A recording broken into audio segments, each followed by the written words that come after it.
24 days out from my first national body building competition. വർക്കിന് പോകാൻ നമ്മൾ റെഡി ആയിട്ട് ഫിഷായിരുന്നു രാവിലെ. പക്ഷേ അതിനോട് കഴിക്കാൻ ടാർട്ടാർ സോസ് ഇല്ലായിരുന്നുള്ള വിഷമം ഉണ്ടായിരുന്നു. അപ്പോൾ ഉച്ചക്കത്തേക്ക് നമ്മൾ ഇന്നലെ മേടിച്ച് വെച്ചിരുന്ന ബിരിയാണി പാക്ക് ചെയ്തുകൊണ്ട് പോയി. റൂംസൊക്കെ ചെക്ക് ചെയ്ത് കഴിഞ്ഞിട്ട് ഉച്ചക്കത്തേക്ക് നമ്മൾ ആ ബിരിയാണി കഴിച്ചു. കഴിഞ്ഞ പ്രാവശ്യം ഇത്രയും വേനലില്ലായിരുന്നു. അപ്പോൾ അത് കഴിഞ്ഞിട്ട് അത്യാവശ്യം സാധനങ്ങളൊക്കെ മേടിച്ച് തിരിച്ച് വന്നിട്ട് എഗ് വൈറ്റും ഉണ്ടാക്കി, പ്രീ വർക്കൗട്ട് ഡ്രിങ്ക് കോഫിയും ഉണ്ടാക്കി. ഇന്ന് നമുക്ക് ലെഗ് ഡേ ആണ്.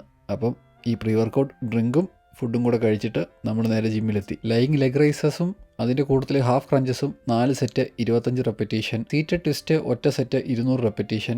പിന്നെ ഉള്ളത് പുള്ളി നീൻസ്, അത് ഓരോ സെറ്റും 25, 20 അങ്ങനെ കുറഞ്ഞ് 10 റെപ്പറ്റീഷൻ വരുന്നിടം വരെ. പിന്നെ അബ്ഡക്റ്റേഴ്സും അഡക്റ്റേഴ്സിനും 3 സെറ്റ് ചെയ്തു. അത് കഴിഞ്ഞിട്ട് ലൈങ് ലെഗുകളും അതിൻ്റെ കൂട്ടത്തിൽ ഹൈപ്പർ എക്സ്റ്റൻഷനും ചെയ്തു. Single leg extension 4 set 25 repetition ചെയ്ത് കഴിഞ്ഞിട്ട് 2 ലെഗ് വെച്ച് 3 സെറ്റ് സാധാ റെപ്പറ്റീഷൻസ് ചെയ്തു. അത് കഴിഞ്ഞിട്ട് ലെഗ് പ്രസ് ചെയ്തു 3 set, front squat quad focus ചെയ്തുകൊണ്ട് 3 സെറ്റ്. അത് കഴിഞ്ഞിട്ട് കാഫിന് ഈ ഒരു മെഷീനയിൽ 6 സെറ്റ്, അത് 20 റെപ്പറ്റീഷൻ. ആദ്യത്തെ 10 കൺട്രോൾ ചെയ്തും ലാസ്റ്റ് 10 സ്പീഡിലും. അത് കഴിഞ്ഞിട്ട് സീറ്റഡ് കാഫ് റൈസും ചെയ്ത് കഴിഞ്ഞിട്ട് തിരിച്ച് വീട്ടിലെത്തി. തിരിച്ചു വന്നത് പോസ്റ്റ് വർക്കൗട്ട് ഷേക്ക് ആയിട്ട് നമ്മൾ ഒരു ബനാന, കുറച്ച് ഫ്രോസൺ മാംഗോ, ഒരു സ്കൂപ്പ് ക്രിയാറ്റിൻ, ഒരു സ്കൂപ്പ് ഗ്ലൂട്ടമിൻ, പിന്നെ അതിനകത്ത് കുറച്ച് എഗ് വൈറ്റും ഇത്രയും വെച്ച് ഒരു ഷേക്ക് ഉണ്ടാക്കി. എഗ് വൈറ്റിന് ടേസ്റ്റ് ഒന്നുമില്ല, മാംഗോ ജ്യൂസിന് ടേസ്റ്റ് പോലെയാണ് തോന്നുന്നത്. അത് കഴിഞ്ഞിട്ട് ലാസ്റ്റ് മീലായിട്ട് ചിക്കൻ ബ്രസ്റ്റ് കുക്ക് ചെയ്തു. നാളത്തേക്ക് വേണ്ടി ഞാൻ എഗ്സും ബോയിൽ ചെയ്ത് വെച്ചിട്ടുണ്ട്. അപ്പം 6 നാളത്തേക്ക് വേണ്ടി റെഡിയാണ്. കുളിച്ച് കഴിഞ്ഞ് തിരിച്ചു വന്ന് ലാസ്റ്റ് ചിക്കൻ ബ്രസ്റ്റും കഴിച്ച് 10K സ്റ്റെപ്സും കംപ്ലീറ്റ് ചെയ്തു. ലാസ്റ്റ് ഒരു ചെറിയ പീസ് ഡാർക്ക് ചോക്ലേറ്റും കഴിച്ച് കിടന്നുറങ്ങി.